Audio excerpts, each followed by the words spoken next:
How I set my iPhone camera settings for best video quality. First I go to settings, then scroll down and select camera. Inside record video, I choose 4K at 30 frames per second, but you can also choose 4K at 24 frames per second depending on the look you want. 24 gives you more cinematic movie look and 30 looks smoother and more natural for educational or tutorial style videos like this. If I'm filming B-roll or something that I want in slow motion, I switch to 60 frames per second and later slow it down by 50% in editing to get smooth motion. Still inside record video, I turn on enhanced stabilization, lock camera and lock white balance. Enhanced stabilization helps when I'm walking or moving while filming, and the lock camera keeps the phone from switching between lenses while recording,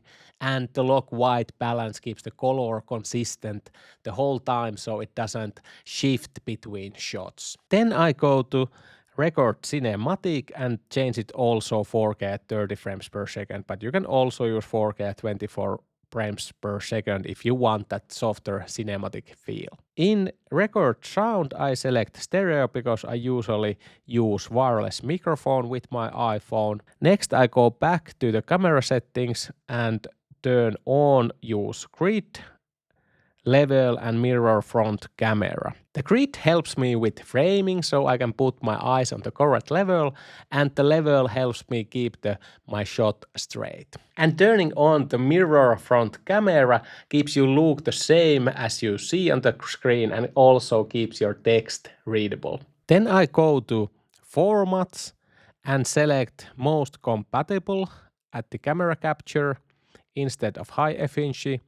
Then I also turn on Apple ProRes on so I can easily toggle it while filming. ProRes gives higher quality files if I want to color grade later, but for most videos I just leave it off. When I open the camera app, I usually use the cinematic mode for filming.